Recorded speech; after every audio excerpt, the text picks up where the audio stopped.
तो यस, चलिए स्टार्ट करते हैं। वैसे ऑलरेडी काफी टाइम हमारा लॉस्ट हो चुका है। सो क्विकली टॉपिक पर आते हैं। क्या किया था लास्ट क्लास में हम लोगों ने? सर क्वेश्चन सॉल्व करे थे। किस चीज के क्वेश्चन सॉल्व करे थे? सर पार्टनर्स कैपिटल और वो profit and loss appropriation account बनाया था। तो हमारा मेजर फोकस लास्ट क्लास में क्या था? पार्टनर्स कैपिटल अकाउंट, क्योंकि हमने देखा था पार्टनर्स कैपिटल अकाउंट दो मेथड से बन सकता है। कौन कौन सा मेथड था? फिक्स्ड और फ्लक्चुएटिंग। ठीक, ये दो मेथड हमने देख लिए थे। अब मैं क्या टॉपिक शुरू करने जा रहा हूँ? वापस शुरू करने जा रहा हूँ मैं पी एंड एल अप्रोप्रिएशन के इंडिविजुअल आइटम्स के ऊपर। जो टॉपिक मैं ले रहा हूँ ये थोड़ा सा कॉम्प्लेक्स लगता है बच्चों को, लेकिन आई विल ट्राई कि हम इसको स्टेप बाय स्टेप स्लोली करके पूरा डीप में समझे, कोई भी चीज छोड़े ना। So we are starting with interest on capital. चलिए, इंटरेस्ट ऑन कैपिटल का कैलकुलेशन बहुत इजी है, अगर अम, उन्होंने ज्यादा कॉम्प्लेक्स नहीं बनाया। वैसे मुझे ये सेंटेंस अजीब सा लग रहा है, मैंने क्या बोल दिया। इंटरेस्ट ऑन कैपिटल का कैलकुलेशन एक्चुअली जब इंडिविजुअल आता है तो डिफिकल्ट हो जाता है। दैट्स व्हाई मैं इस टॉपिक को कराने में थोड़ा डरता हूँ। बिकॉज जब फुल फ्लेजेड क्वेश्चन आता है तो इंटरेस्ट ऑन कैपिटल हमें इतना दिक्कत नहीं देता है। लेकिन इंटरेस्ट ऑन कैपिटल का जो इंडिविजुअल टॉपिक है ये हमें काफी दिक्कत दे सकता है। सो इसके बारे में आराम से, और इसमें इंटरेस्ट ऑन ड्राइंग से ज्यादा कॉम्प्लेक्सिटीज है, तो हम लोग उसको वन बाय वन करके समझने की कोशिश करेंगे।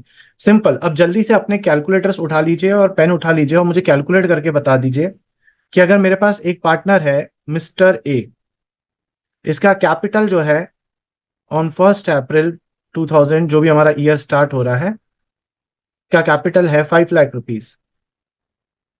और हमें बोला है इंटरेस्ट ऑन कैपिटल जो है वो eight the rate of 10% per annum है। सो कितना इंटरेस्ट ऑन कैपिटल होगा? 50,000। 50,000।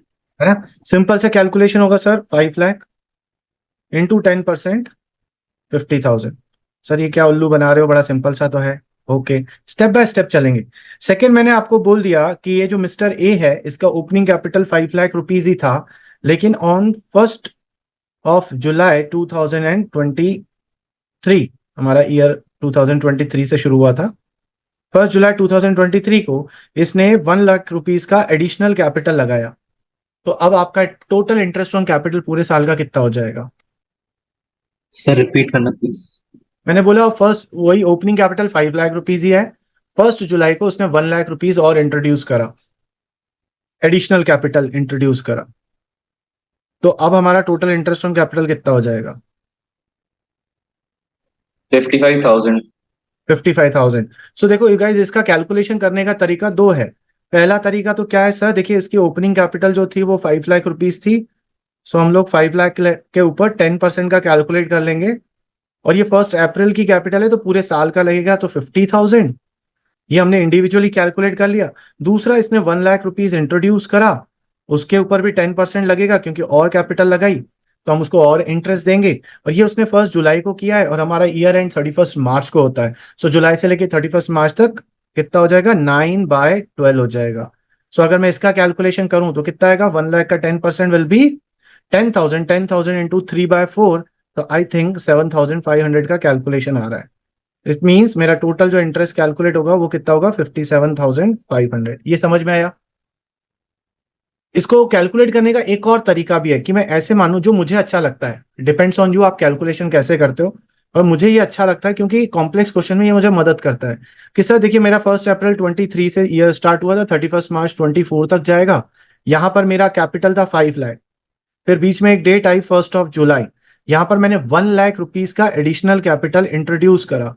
सो मेरी जो टोटल कैपिटल हो गई वो हो गई 6 लाख रुपीज। इसका मतलब 1 अप्रैल से लेकर 1 जुलाई तक, मतलब फॉर 3 मंथ्स मेरे पास 5 लाख थे, and for rest of the 9 months मेरे पास 6 लाख रुपए की कैपिटल थी। So I can calculate like this also, कि 5 लाख का 10% कैलकुलेट कर लूं इंटू 3/12। और क्योंकि 3 मंथ्स के बाद मेरी कैपिटल 6 लाख की हो गई, तो 6 लाख इंटू 10% इंटू 9/12, इस तरीके से भी मैं कैलकुलेशन कर सकता हूं। सो अगर मैं कैलकुलेशन करूंगा तो मेरा कैलकुलेशन आ जाएगा 50,000 इंटू 3/4। जरा करिए तो कैलकुलेट। इधर आ रहा है 1250, 12,500 और 20,000 आएगा बीच में। 45,000। सो कैलकुलेट कैसे भी करूं, टोटल मेरा 57,000 500 कैलकुलेशन आ रहा है। सो आप दोनों मेथड याद रखिएगा, उससे कोई फर्क नहीं पड़ता कि मैं मेथड कौन सा चूज कर रहा हूं, जो मुझे समझ में आ जाए। ठीक है, ये सिंपल है। उसके बाद तो अभी तक मेरी कहानी क्या चल रही थी कि मिस्टर ए हैं। अब ना मैं जो एक एक चीज बोलूँ ना, जब मैं कॉन्सेप्चुअली कोई भी बात बोलूँ, अगर आप नोट्स अच्छे से बनाते हो तो उन चीजों को लिख लेना, क्योंकि ये बाद में भूल जाओगे। मिस्टर ए है, हमने बोला था 1 अप्रैल 2023 को इसका जो कैपिटल था वो 5 लाख रुपीज था, ओपनिंग बैलेंस।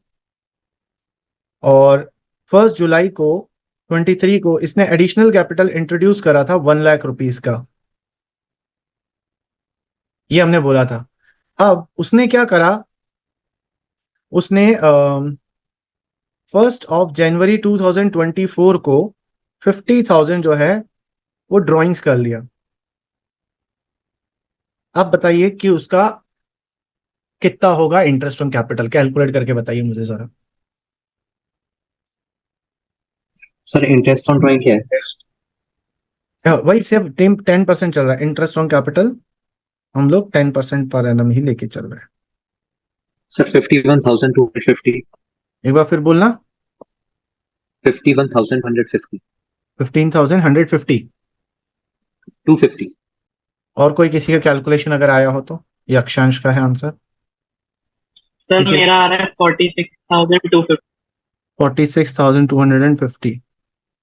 हर्ष, कुशाग्र सर मेरा अलग आ रहा कितना? है, 18,750 आ रहा है मेरा। वाह, ये तो सबसे ग्रेट आंसर है। कितना कितना आया? सर मेरा 56,250 आ रहा है। 56,250। चलो, तो the right answer is nothing. Answer हमारा क्या होगा, जो पहले हमारा आंसर आया था ना, राइट आंसर क्या है, 57,500 ही होगा। वन बाय वन पूछता हूँ। अक्षांश, तुमने कैलकुलेशन करते हुए क्या किया? सर मैंने माइनस कर दिया था ड्राइंग्स को। ड्राइंग। ड्राइंग्स निकाला, हाँ, फिर माइनस कर दिया उसे कैपिटल, इंटरेस्ट ऑन कैपिटल से। ठीक है। मतलब तुमने ओपनिंग कैपिटल पे निकाला, फिर एडिशनल कैपिटल पे निकाला, उन दोनों को प्लस करा, और ड्राइंग्स का भी इंटरेस्ट निकाला, उसको माइनस कर दिया। ठीक है। गित्या, तुमने कैसे कैलकुलेशन किया? तो सेम ही किया मैंने भी। ठीक है, ओके। कुशाग्र, तुमने क्या किया? सर कैलकुलेशन मिस्टेक हो गई, मेरा पीसी था, इसे मैं ट्राई तो करता। प्रोसेस बताओ, प्रोसेस क्या किया तुमने? सबसे पहले वो 5 लाख का निकाला था 3 मंथ्स में, फिर उसके बाद 1 लाख का निकाला था 7 मंथ्स में, उसके बाद ड्रॉइंग्स माइनस करी। 9 मंथ्स में मतलब 6 मंथ्स में निकाला था, फिर ड्रॉइंग्स माइनस करी। 1 लाख उसके पे क्या, बाद 6 लाख पे निकालना चाहिए था ना। अगर तुमने 3 मंथ्स का 5 लाख पे निकाला है तो अब हाँ 6 लाख हो गई, तो 6 लाख पे कैलकुलेट करना चाहिए था। और हर्ष, तुमने क्या किया? सर मैंने भी किया था कि दोनों का इंटरेस्ट ऑन कैपिटल निकाला और उसके हम्म। बाद फिर उसमें से ड्राइंग माइनस कर दी। अच्छा, अब मैं पूछता हूँ, किसने क्या प्रोसेस किया, हाथ खड़े कर देना, मुझे पता चल जाएगा। किसने इस तरीके से कैलकुलेशन करा कि सर 5 लाख है, उसका मैंने 10% निकाला, तो ये आया 50,000। उसके बाद सर मैंने 1 लाख का निकाला, उसका 10% इंटू 9/12 करा, तो ये आया 7,500। ये प्लस कर दिया क्योंकि एडिशनल कैपिटल था। और फिर मैंने क्या करा सर, 50,000 था, इंटू 10% था, इंटू 3/12 करा, जो मेरा कैलकुलेशन आया, आई थिंक टू कितना आया होगा, 5,000, 125। 1250, माइनस कर दिया 1250। किसने इस तरीके से कैलकुलेशन करा है? ओके, ठीक है। तो ये कित्या ने कैलकुलेशन करा। हर्ष, तुमने भी यही कैलकुलेशन करा था? ओके। अब हाँ मुझे, सर, बस मैंने उसको 57 की जगह 47 ले लिया था। चलो कोई दिक्कत, प्रोसेस यही किया बस था। तो अच्छा, अब मुझे बताओ, ऐसा कैलकुलेशन किसने किया था मेरे वाले तरीके से, कि 1 अप्रैल को सर मेरे पास 5 लाख था, फिर 1 जुलाई को सर मेरे पास 6 लाख हो गया, और 1 जनवरी 2024 को मेरा 5,50,000 हो गया।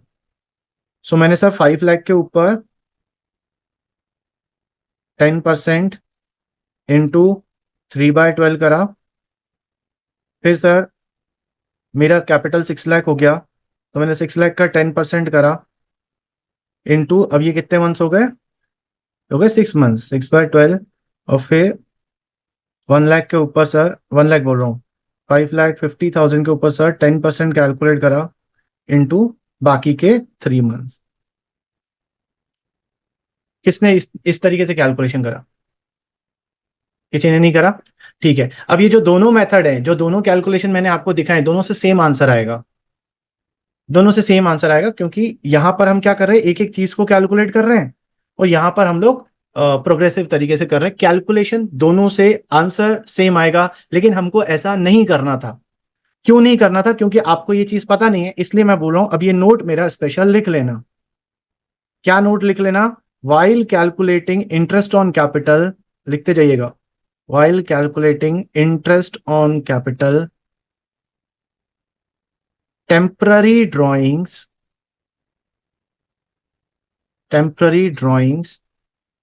are not considered। इसको नोट बनाकर लिख लीजिएगा कि जब भी हम इंटरेस्ट ऑन कैपिटल कैलकुलेट करेंगे, हम लोग टेम्पररी ड्राइंग्स को कंसीडर नहीं करेंगे। उसके पीछे रीजन क्या है? टेम्पररी ड्राइंग्स पे अलग से इंटरेस्ट ऑन ड्राइंग हम सामने वाले से लेते हैं। सो जब हम उससे अलग से इंटरेस्ट ऑन ड्राइंग कलेक्ट करते हैं तो why to calculate interest on capital उसको कंसीडर करके। समझ में? हमने इंटरेस्ट ऑन ड्राइंग का कैलकुलेशन सीखा है ना पहले। तो जब सामने वाला बंदा इंटरेस्ट ऑन ड्राइंग देने वाला है, तो फिर इंटरेस्ट ऑन कैपिटल के वक्त वापस उसको क्यों माइनस करें? है ना, वो डबल फिर माइनस हो जाएगा। इसलिए ये चीज याद रखेगा, जब भी हम इंटरेस्ट ऑन कैपिटल का कैलकुलेशन करेंगे, टेम्पररी ड्राइंग्स को हम लोग कंसीडर नहीं करेंगे। लेकिन यहां पर एक और नोट लिख लेंगे हम लोग। क्या नोट लिख लेंगे? while calculating interest on capital, permanent drawings। अच्छा सर, हमें पता कैसे चलेगा परमानेंट ड्राइंग से? ये हम डिस्कशन कर चुके हैं। जब हमें लिखा होगा withdrawal out of capital, withdrawal out of capital is considered, वो कंसिडर किया जाएगा। मतलब देखिए, अभी जो मैंने आपको क्वेश्चन दिया था ना, इसमें कहीं पर भी नहीं लिखा हुआ था कि इसने परमानेंटली विड्रॉ किया है या आउट ऑफ कैपिटल दिया है। कौन सी कैपिटल दी हुई है? ये हमें दिया हुआ है नॉर्मल ड्राइंग्स। ठीक है, अगर यहीं पे लिखा होता ना ही withdraws out of his capital, तो फिर आपका जो ये कैलकुलेशन है, जो मैंने आपको बताया दो तरीके, दोनों तरीके में से कोई सा भी तरीका हम अडॉप्ट कर सकते थे। ठीक है, तो ये क्वेश्चन देने के पीछे मेरा ऑब्जेक्टिव यही था कि मैं आपको ये बताऊं कि while calculating interest on capital, temporary drawings are not considered, however withdrawal out of capital, that is permanent drawings, are considered। ये लॉजिक दिमाग में बैठा? अगर बैठा है तो फिर मुझे एक कैलकुलेशन करके बताइए। क्वेश्चन लिखिए। आपको बोला है मिस्टर बी है, 1 अप्रैल 2023 को इनके पास कैपिटल थी 4 लाख रुपीस। उसके बाद 1 जुलाई 2023 को ही ये ओपनिंग बैलेंस था। फिर उसने एडिशनल कैपिटल लगाया 1 लाख रुपीस का। उसने 1 नवंबर 2023 को ड्राइंग्स करी 50,000 की, और 1 जनवरी 2024 को इसने 2 लाख रुपीस विड्रॉ करा आउट ऑफ कैपिटल। और आपका इंटरेस्ट ऑन कैपिटल हम वही अज्यूम करके चल रहे हैं, 10% per annum. Sir 42,500। Yes sir, मेरा भी 42,500 आ रहा है। 42,500 आया सबका? ठीक है, समझ में आया ना? सो हमने क्या करा, ये जो हमारा ड्राइंग्स था ये वाला, इसको हमने कंसिडर नहीं करा क्योंकि सर ये कौन सा ड्राइंग है? टेम्पररी ड्राइंग्स है। ठीक, सबको समझ में आ गया? Simple. Okay, this was the first thing. So मैं थोड़ा उल्टा चल रहा हूँ बाकी टीचर से कॉन्सेप्ट समझाने में, लेकिन मुझे ऐसा फील हो रहा है कि मैं जब ऐसे जाऊंगा तो आपको ज्यादा बेटर तरीके से समझ में आएगा। सो पहली चीज समझ में आ गई कि सर हम लोग मंथ वाइज कैलकुलेट करते हैं, और अगर कोई ड्राइंग्स वगैरह दिया हुआ है तो उनको हमें देखना पड़ेगा whether it is a temporary और परमानेंट ड्राइंग। टेम्पररी ड्राइंग है तो कंसीडर नहीं करना है, उसके पीछे लॉजिक क्या है, उसके ऊपर अलग से इंटरेस्ट ऑन ड्राइंग लिया जाएगा। और विड्रॉल आउट ऑफ कैपिटल वाली जो ड्राइंग्स है उसका हम लोग जो इंटरेस्ट है वो माइनस कर देंगे। यहां तक क्लियर है? Next, so this was the first topic जो हमने कंसिडर किया। दूसरा चीज आपको क्या याद रखना है, नोट। ये नोट अपना लिख लीजिए, क्या? Interest on capital. Interest on capital is primarily an appropriation of profit. इसको भी नोट लिख के लिख छोड़ देना, appropriation of profit unless otherwise mentioned.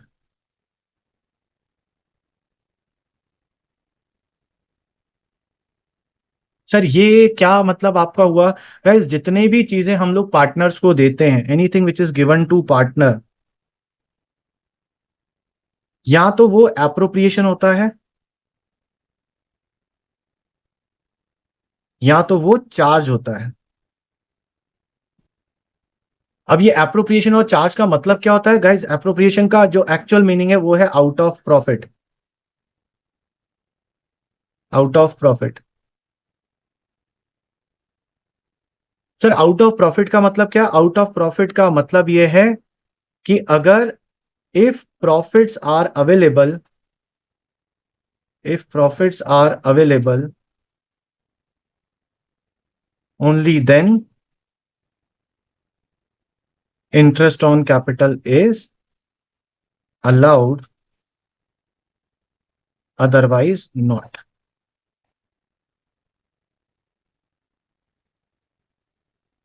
Sir इसका मतलब क्या है? इसका मतलब सिंपल सा है कि अगर क्वेश्चन में या फिर डीड आपने बनाई है, डीड में आपने इंटरेस्ट ऑन कैपिटल बोला है पार्टनर को देना है, और इंटरेस्ट ऑन कैपिटल का बेसिक नेचर क्या होता है? एप्रोप्रिएशन होता है। तो समझिए फॉर एग्जांपल कि कंपनी ने बोला था 10, फर्म ने बोला था 10% का इंटरेस्ट ऑन कैपिटल पार्टनर्स को मिलेगा। दो पार्टनर थे ए और बी, इनकी कैपिटल थी 3 लाख एंड 2 लाख।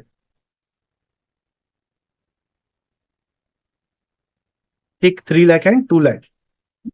अब इनका इंटरेस्ट ऑन कैपिटल कैलकुलेट करें तो आ रहा है 30,000 एंड 20,000। लेकिन कंपनी को क्या हो गया? लॉस हो गया 50,000 का। अब कंपनी के पास लॉस है तो कंपनी इंटरेस्ट ऑन कैपिटल नहीं देगी, in spite of it is written in the, in spite of it is written in the partnership deed. क्यों? क्योंकि इंटरेस्ट ऑन कैपिटल जो होता है वो बेसिकली क्या होता है? It is an appropriation of profit. ठीक है, तो हमने क्या बोला? एप्रोप्रिएशन ऑफ प्रॉफिट होता है। एप्रोप्रिएशन ऑफ प्रॉफिट का मतलब ही यही होता है, प्रॉफिट होगा तो देंगे, अगर प्रॉफिट नहीं है। पर सर हमने तो डीड में लिखा था और आपने बोला था डीड सुप्रीम होती है। हाँ डीड सुप्रीम होती है, पर क्या अपनी डीड में आपने ये लिखा था कि चाहे लॉस हो तो भी इंटरेस्ट ऑन कैपिटल देंगे? आपने ऐसा नहीं लिखा था। तो इंटरेस्ट ऑन कैपिटल का जो बेसिक नेचर होता है वो एप्रोप्रिएशन होता है। If nothing has been mentioned तो हम इंटरेस्ट ऑन कैपिटल को क्या मानते हैं? Appropriation of profit. और जो भी चीज एप्रोप्रिएशन होती है वो तभी दी जाती है जब कंपनी के पास या फर्म के पास प्रॉफिट होगा। So in this case sir loss है तो मिलेगा ही नहीं। ठीक है, सर आप एक बार और रिपीट कर दोगे, मैं डिस्कनेक्ट हो गया था। मैंने सिंपल सी एक चीज बोली कि एप्रोप्रिएशन का मतलब होता है कि प्रॉफिट होगा तो देंगे। If profits are available only then interest on capital is allowed, otherwise not. तो मैंने जो एग्जांपल दिया उसमें क्या हुआ? लॉस हो गया 50,000 का, और इंटरेस्ट ऑन कैपिटल डीड में लिखा हुआ था। लिखे होने के बावजूद भी आप इंटरेस्ट ऑन कैपिटल नहीं दोगे। क्यों नहीं दोगे? क्योंकि सर एप्रोप्रिएशन है। एप्रोप्रिएशन है, अप्रोप्रिएशन वाली चीज तभी मिलती है जब प्रॉफिट होता है। यहां तक क्लैरिटी है सबको? नाउ फर्स्ट थिंग, दूसरा इफेक्ट जो होता है एप्रोप्रिएशन होने का। अब दूसरा, ये तो केस 1 ले लिया हमने कि सर लॉस हो गया, पर समझो सर फॉर एग्जांपल यही कहानी होती, सेम इंटरेस्ट ऑन कैपिटल होता इन 10% का,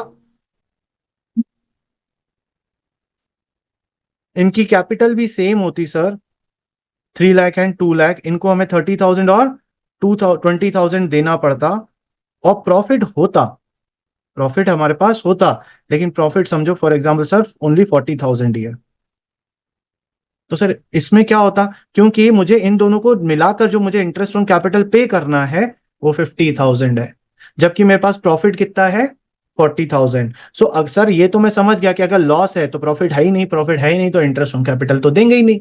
लेकिन अभी मेरे पास प्रॉफिट तो है, लेकिन जो मेरे पास प्रॉफिट है it is less than interest on capital. In that case क्या होगा?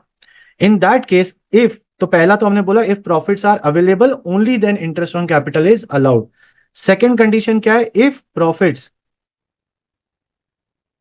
Are not sufficient. मतलब क्या? प्रॉफिट तो है लेकिन प्रॉफिट सफिशिएंट नहीं है। इन that case proportionate profit is given। Sir अब ये क्या कहानी बोल दी? तो प्रोपोर्शनेट प्रॉफिट क्या होता है? प्रोपोर्शनेट प्रॉफिट का मतलब होता है, ये जो प्रोपोर्शनेट प्रॉफिट है ना, इसको मैं बच्चों को याद करवाता हूं कैसे। मैं बोलता हूं प्रोपोर्शनेट प्रॉफिट को समझ लो। प्रोपोर्शनेट प्रॉफिट को आप समझ लो पेमेंट रेशो। तो पेमेंट रेशो बुकिश टर्म नहीं है, ये टर्म मैंने निकाला है, पेमेंट रेशो। तो ये बुक में ये वर्ड नहीं लिखा हुआ है, बुक में तो वर्ड क्या लिखा हुआ है? Proportionate profit. ये वर्ड मैंने निकाला है पेमेंट रेशो याद रखने के लिए। सब मतलब क्या हुआ? मतलब ये है कि मिस्टर ए का जो इंटरेस्ट ऑन कैपिटल है वो 30,000 है, मिस्टर बी का जो इंटरेस्ट ऑन कैपिटल है वो 20,000 है। तो ऐसा तो मैं करूंगा नहीं को एक को पूरा दे दूं एक को आधा अधूरा दूं। देना है तो अदरवाइज दोनों लड़ेंगे। और मेरे पास जो प्रॉफिट है, तो देना टोटल 50,000 है लेकिन प्रॉफिट मेरे पास ओनली 50,000 ही अवेलेबल है। तो इन दैट केस क्या करूंगा? पेमेंट रेशो, तो मुझे ए और बी को क्या देना है? 30,000 एंड 20,000, ये उनका पेमेंट है। इसको मैं रेशो में कन्वर्ट कर दूंगा, दैट इज 3:2। तो जो मेरा प्रोपोर्शनेट रेशो है, या जिसको मैं बोल रहा हूं पेमेंट रेशो, वो क्या बन गया? 3:2। समझो इनका प्रॉफिट शेयरिंग रेशो जो होता वो इक्वल होता अपने क्वेश्चन में। लेकिन अब मैं इनको प्रॉफिट, देखो इंटरेस्ट ऑन कैपिटल तो दे नहीं सकते। क्यों नहीं दे सकते इंटरेस्ट ऑन कैपिटल? क्योंकि अपने पास सफिशिएंट प्रॉफिट अवेलेबल नहीं है। तो इंटरेस्ट ऑन कैपिटल तो मैं इनको पूरा दे नहीं सकता हूं, लेकिन प्रॉफिट अवेलेबल तो है। सामने वाला क्या बोलेगा? बोलेगा सर देखो कायदे से पहले इंटरेस्ट ऑन कैपिटल मिलता है, उसके बाद जो प्रॉफिट बचता है वो पीएसआर में बचता है। तो आप हमें पीएसआर में दोगे तो जो ए वाला है वो तो रोएगा, बोलेगा मेरा तो घाटा हो गया। एज पर द डीड मुझे तो 30,000 का इंटरेस्ट मतलब बी से ज्यादा मिलना चाहिए था, लेकिन क्योंकि सफिशिएंट प्रॉफिट नहीं है तो इक्वली मिल रहा है, तो मेरा तो घाटा। तो हमने बोला इसमें तेरा घाटा हम नहीं करवाएंगे, थारा भाई जोगिंदर जिंदा है। तो हमने क्या बोला? प्रोपोर्शनेट रेशो में दे देंगे। अच्छा तेरे को कितना मिल रहा था बेटा? 30,000। तेरे को कितना मिल रहा था बेटा? 20,000। चलो यही रेशो में तुमको पेमेंट दे देते हैं। So now this 50,000 will be distributed into, अच्छा 50 नहीं 40,000 profit. This 40,000 of profit will be distributed into A and B. तो ए और बी को कितना मिलता? ए को मिल जाता 40,000 इंटू 3/5 और 40,000 इंटू 2/5। तो 24,000 इसको मिल जाएगा और 16,000 इसको मिल जाएगा। समझ में आया? ठीक है। सो हमने क्या पढ़ा कि basically interest on capital primarily is what? अगर क्वेश्चन में कुछ मेंशन नहीं है तो प्राइमरली वो एप्रोप्रिएशन ही होता है। और एप्रोप्रिएशन का इफेक्ट क्या होता है कि अगर प्रॉफिट्स अवेलेबल हैं तभी हम इंटरेस्ट ऑन कैपिटल देंगे, अगर प्रॉफिट नहीं है, लॉस है, तो इंटरेस्ट ऑन कैपिटल नहीं देंगे, और सफिशिएंट प्रॉफिट नहीं है तो भी इंटरेस्ट ऑन कैपिटल नहीं लेंगे, लेकिन जो प्रॉफिट है वो प्रोपोर्शनेट रेशो में बट जाएगा। सो अगर मैं इसको यहां पर अगेन लिखता हूं, प्रॉपरली आपको नोट्स बना के यहां पर लिखवाते हैं। When interest on capital is treated as appropriation.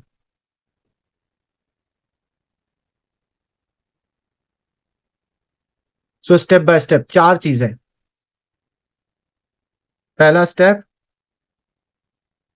If profits are available,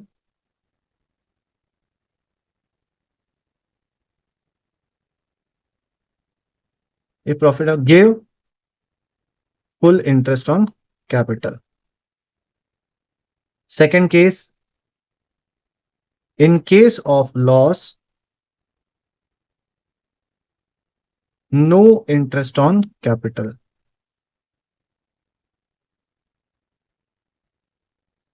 तीसरा, in case of insufficient profits,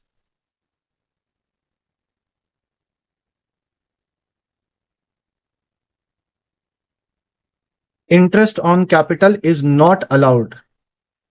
अब ये याद रखिएगा, मैंने वर्ड क्यों लिखा है, क्योंकि कभी कभी एमसीक्यू में आ जाता है कि सफिशिएंट प्रॉफिट अवेलेबल नहीं है, क्या पार्टनर्स को इंटरेस्ट ऑन कैपिटल मिलेगा, तो बच्चे हाँ लिख कर आ जाते हैं, क्योंकि उनको लगता है ठीक है रेशो दूसरा होगा लेकिन इंटरेस्ट ऑन कैपिटल तो मिलेगा नहीं बाबा, इंटरेस्ट ऑन कैपिटल मिलेगा ही नहीं। बस ये है दैट जो प्रॉफिट्स हैं आर डिस्ट्रीब्यूटेड proportionately.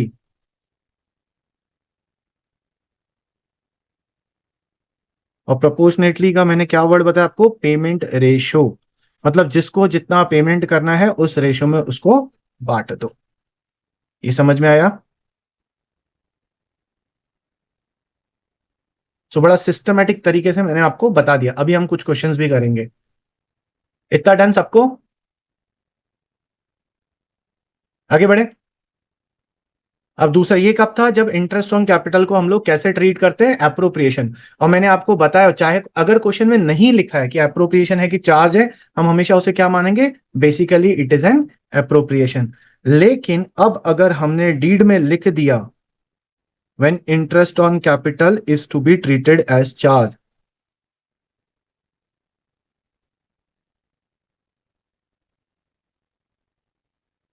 अगर हमने उसे चार्ज मान लिया, कुछ अपने डीड में ही लिख लिया कि भैया इंटरेस्ट ऑन कैपिटल को चार्ज मानना है, तो चाहे पार्टनरशिप एक्ट में अप्रोप्रिएशन माना जाता है उसे, बट क्योंकि हमें पता है in case of partnership deed supreme होती है और आपने डीड में लिख लिया है चार्ज, तो आपको चार्ज मानना ही पड़ेगा।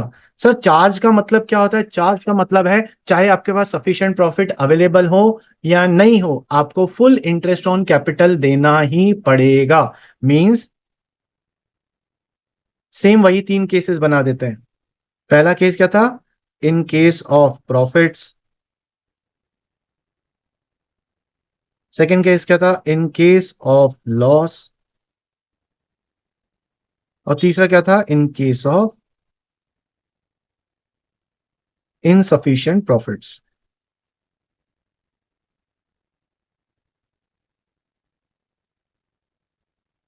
तीनों केस में full interest on capital, full interest on capital, full interest on capital, पूरा इंटरेस्ट ऑन कैपिटल हमको देना ही पड़ेगा, चाहे फर्म को उससे लॉस ही क्यों ना हो रहा हो। इसकी डिफरेंट वेराइटीज करवाऊं क्या? चलिए ठीक है, आज अपने को कोई और कॉन्सेप्ट लेना नहीं है अभी, तो मैं इसकी वैरायटी करवा देता हूँ। वैसे इतना करने की जरूरत नहीं है, कॉन्सेप्ट मैंने आपको बता दिया, but let's do the practice. So मेरे साथ ही चलते जाइएगा। जैसे हमको केस 1 अलग अलग क्वेश्चंस ले लेते हैं कि एक कॉमन फैक्टर हम बना लेते हैं। कॉमन फैक्टर क्या है अपना, एक केस को हटा देते हैं, कुछ कॉमन फैक्टर बना लेते हैं। ए और बी हमारे दो पार्टनर्स हैं, इनकी जो कैपिटल है वो 3 लाख है एंड 2 लाख है, और डीड हमने बनाई है। डीड में इंटरेस्ट ऑन कैपिटल बोला गया है 10% पर एनम। ये कॉमन फैक्टर हम लोग ले लेते हैं कि अभी हम जितने भी केस लेंगे उन सब में ये चीज तो कॉमन है। नाउ केस 1, प्रॉफिट जो था वो था अपने पास 80,000। तो अब क्या करेंगे, तो सब पी एंड एल एप्रोप्रिएशन बनेगा अपना। हाँ, अब तो ये प्रॉफिट, नेट प्रॉफिट अपने पास सफिशिएंट है, तो यहाँ पे लिखेंगे बाय नेट प्रॉफिट 80,000 और टू इंटरेस्ट ऑन कैपिटल लिख लेंगे। दो पार्टनर्स है ए और बी, इनको इंटरेस्ट देना है 30,000 और 20,000, अपने पास सफिशिएंट प्रॉफिट है तो पूरा इंटरेस्ट ऑन कैपिटल हमने दे दिया 50,000, और बाकी जो बचेगा, कितना बचेगा, 30,000, ये टू पार्टनर्स कैपिटल में चला जाएगा। और कौन से रेशो में चला जाएगा, इनके प्रॉफिट शेयरिंग रेशो में। और क्योंकि क्वेश्चन में प्रॉफिट शेयरिंग रेशो नहीं दिया है तो हम लोग इक्वली मान लेंगे, ए और बी 15,000 15,000। सिंपल है ना।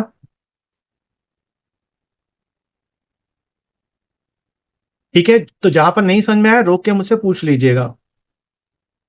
केस टू में आपको बोल दिया लॉस हो गया, लॉस हो गया हमारे पास 20,000 का। सो हम लोग क्या करेंगे यहां पर। अच्छा बताइए, इनको इंटरेस्ट ऑन कैपिटल मिलेगा कि नहीं मिलेगा। अरे प्रेत आत्माओं बताओ। सर मिलेगा। मिलेगा। इतना चिल्ला चिल्ला के लॉस भौंक पे भौंक नहीं के मिलेगा बोला। पर हमें। नहीं मिलेगी। हर्ष नहाकर बैठना चाहिए, दिमाग खुला रहता है। इतनी देर से भौंक रहा हूं। It is an appropriation, it is an appropriation if nothing sir has. पर डीड तो बनी हुई है ना। डीड बनी है, कहीं डीड में लिखा है कि इसको चार्ज मानना है। मैं 2 वर्ड के ऊपर शुरुआत में ही फोकस किया। मेरा जो पहला स्टार्टिंग ही था अप्रोप्रिएशन और चार्ज।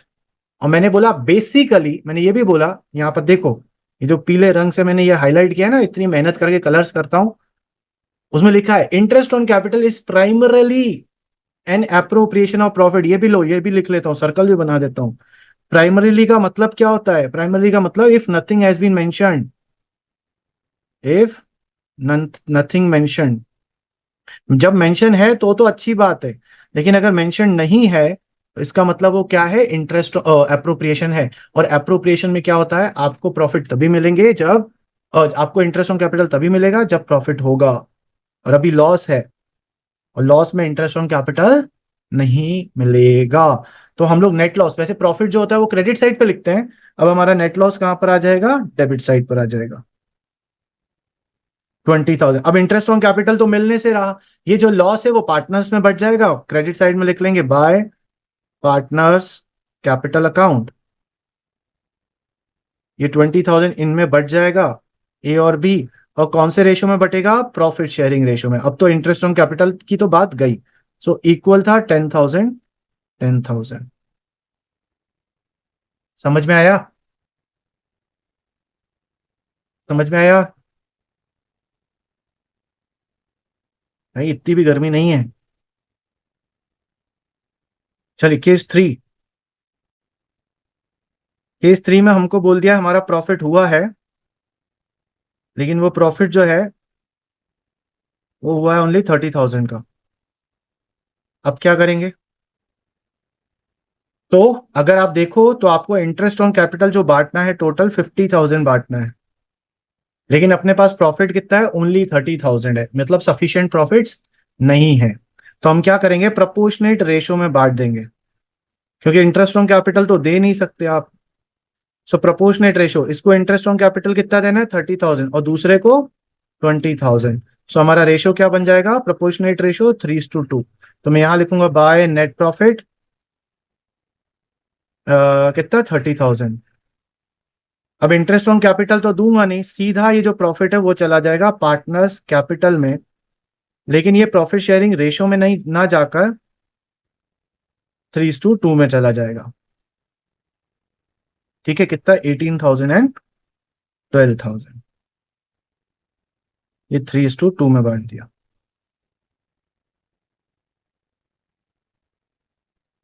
ठीक है, समझ में आया। ठीक, अब एक और केस ले लेते हैं, फोर्थ केस।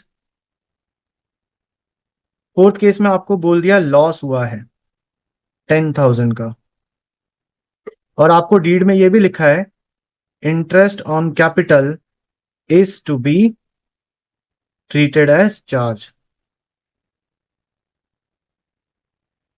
अब हर्ष डीड में हमने लिख दिया। देखो ऊपर जो मैंने आपको बताया था डीड है, लेकिन डीड में मैंने ये नहीं बोला था कि चार्ज मानना है, ऐसा कुछ नहीं बोला हुआ था। लेकिन अब मैंने आपको फोर्थ वाले केस में बोल दिया कि आईओसी को चार्ज मानना है, ये भी दे दिया है। और चार्ज का मतलब क्या होता है, कोई भी चीज चार्ज है मतलब वो इनएविटेबल है, वो तो मिलेगा ही मिलेगा, चाहे जीरो लॉस प्रॉफिट अवेलेबल हो, चाहे लॉस हो, चाहे इनसफिशिएंट प्रॉफिट हो, चाहे सफिशिएंट प्रॉफिट हो, इन ऑल केसेस आपको मिलेगा ही मिलेगा।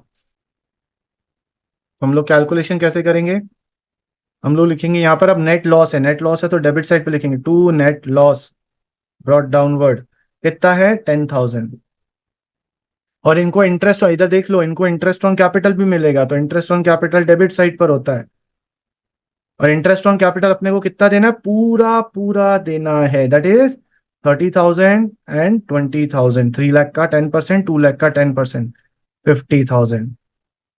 पर सर इसके कारण तो लॉस बढ़ गया, पहले 10,000 का लॉस था, 50,000 और दे दिया तो 60,000 का लॉस हो गया। कोई बात नहीं, लॉस भी किसको बियर करना है, पार्टनर्स को। सो जो अब 60,000 का यहाँ क्रेडिट साइड पर लॉस आएगा वो भी पार्टनर्स कैपिटल में चला जाएगा। लेकिन कौन से रेशो में जाएगा ये 60,000? ये 60,000 कौन से रेशो में बटेगा? प्रपोर्शन। प्रपोर्शनेट नहीं बटेगा, प्रॉफिट शेयरिंग प्रॉफिट रेशो में बटेगा। Profit sharing ratio. Proportionate ratio में तब बटता है जब हमारा प्रॉफिट इनसफिशिएंट होता है और उसको एप्रोप्रिएशन माना गया था। ये वाला केस, केस नंबर जो 3, यहां पर प्रॉफिट था। देखो लॉस के केस में तो मिलेगा ही नहीं अगर एप्रोप्रिएशन है तो, ये बात समझ लो। पर यहां पर प्रॉफिट था लेकिन प्रॉफिट इनसफिशिएंट था और ये अप्रोप्रिएशन माना गया था, तो हमने प्रोपोर्शनेट रेशो का यूज करा। पर यहां तो इंटरेस्ट ऑन कैपिटल चार्ज है, चार्ज है तो ये पूरा मिल गया। और पूरा मिलने के बाद जो लॉस हुआ है, क्योंकि अब देखो हम इंटरेस्ट ऑन कैपिटल की नहीं बात करें, अब हम किसकी बात कर रहे हैं, लॉस की बात कर रहे हैं। तो लॉस या प्रॉफिट प्रॉफिट शेयरिंग रेशो में जाता है और हमारा प्रॉफिट शेयरिंग रेशो इक्वल है। सो 30,000 बट जाएगा पीएसआर में। चलो अब क्योंकि इसने गलत आंसर दिया गित्या दीदी ने, तो एक और केस ले लेते हैं। सो आपको प्रॉफिट हुआ है 30,000 का और क्वेश्चन में बोला है interest on capital is to be treated as charge.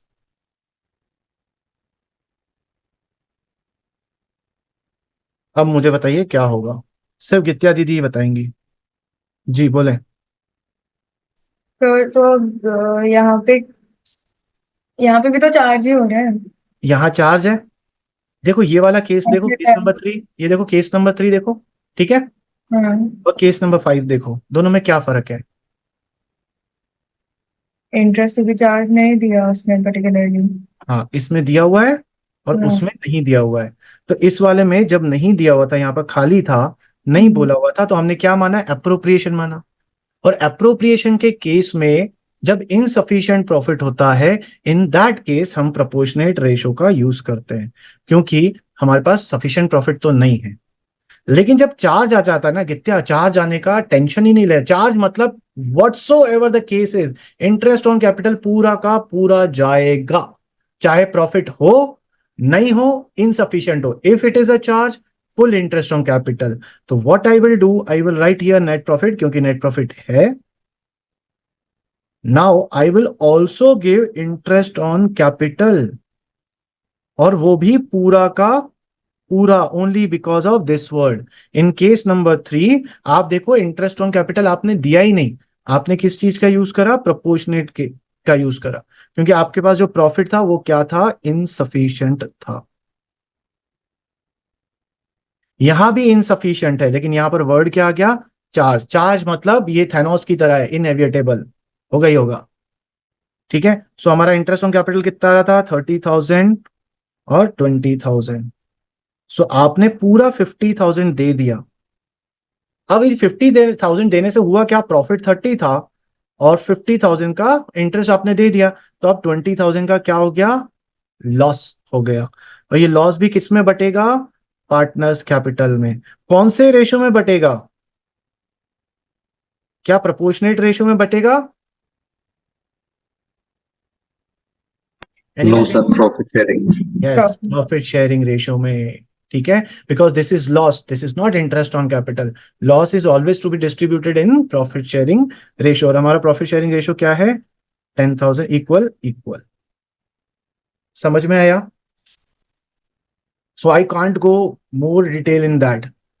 तो जितना मुझे लग रहा है ना, मैंने आपको बताया है। मुझे याद नहीं आ रहा मैंने कोई यूट्यूब वीडियो भी देखा हो जिसमें इस वाले कॉन्सेप्ट को इतना डिटेल में गए होंगे कि एक एक चीज का आपको केस बताया है, ठीक है। समझ में आया? Once more let's revise. ये जो है ना, ये जो मैंने आपको लिखवाया है, यही सब, बस ये खत्म है यहाँ कहानी। This is the gist. तो पहला पहला जो हमने चीज करा वो हमने करा डेट्स का कैलकुलेशन। दूसरा हमने क्या समझा, टेम्पररी ड्राइंग्स को इंटरेस्ट ऑन कैपिटल के वक्त कंसिडर नहीं करना है, परमानेंट ड्राइंग्स को कंसिडर करना है।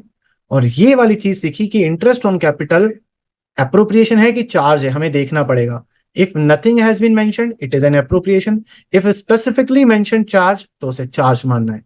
अब सर एप्रोप्रिएशन और चार्ज का इफेक्ट क्या होता है, वो ये है, अगर interest on capital is treated as charge, is treated as appropriation, in that case अगर प्रॉफिट्स हैं तो भैया फुल इंटरेस्ट दे दो, कोई दिक्कत नहीं।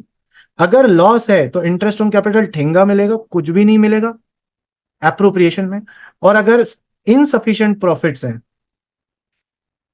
ये एक ही वर्ड होना चाहिए था, मैंने अलग अलग लिख लिया, इनसफिशिएंट प्रॉफिट है तो इंटरेस्ट ऑन कैपिटल तो नहीं मिलेगा, लेकिन जो प्रॉफिट है वो प्रोपोर्शनेट रेशो में बांट दिए जाएंगे।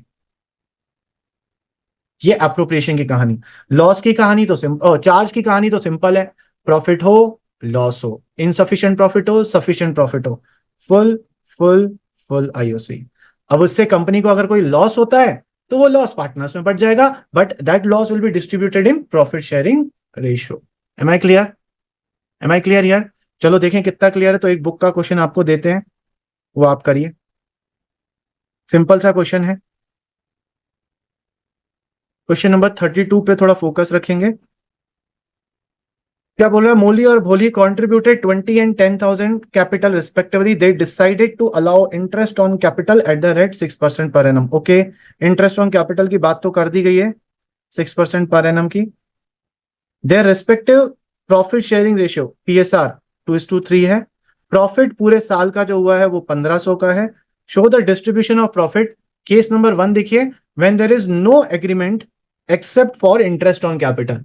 मतलब डीड बनाई गई है, डीड में इंटरेस्ट ऑन कैपिटल लिखा गया है लेकिन और कुछ नहीं लिखा गया, और कुछ नहीं। मतलब ये क्या बोलना चाहते हैं कि इन्होंने डीड में ये नहीं लिखा कि इस इंटरेस्ट ऑन कैपिटल को एप्रोप्रिएशन मानना है कि चार्ज मानना है, नथिंग हैज बीन मेंशन्ड। लेकिन केस नंबर 2 में क्या बोला है, when there is agreement that interest on capital is to be treated as charge। तो केस नंबर 1 बोला इंटरेस्ट ऑन कैपिटल दो, लेकिन एप्रोप्रिएशन मानोगे या चार्ज मानोगे ये नहीं बताया गया। और हमने अभी अभी सीखा कि अगर कुछ नहीं बोला गया तो एप्रोप्रिएशन मानेंगे, और यहां तो बोल ही दिया चार्ज मानो। तो केस नंबर 1 और केस नंबर 2 में मुझे P&L एप्रोप्रिएशन बनाकर बताओ, और फटाफट से मुझे व्हाट्सएप पे भेजो, व्हाट्सएप बोल रहा हूँ, इस पे ऐप पे भेजो अपने वाले।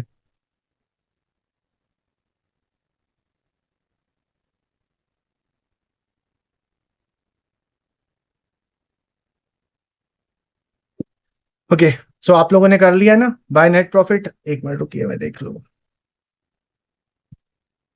सो इस तरह इधर से करेंगे by net profit. Case number 1 में 1500 आपने एप्रोप्रिएशन माना है, और एप्रोप्रिएशन है मतलब सफिशिएंट प्रॉफिट नहीं है, क्योंकि दोनों को मिलाकर हमें 1800 रुपीज देने हैं। 1000 एंड 1200 और 600, सॉरी, जब मैंने इंटरेस्ट ऑन कैपिटल का कैलकुलेशन करा तो 1200 और 600 आ रहा है। इट मींस टोटल 1800 देना, लेकिन सफिशिएंट प्रॉफिट नहीं है।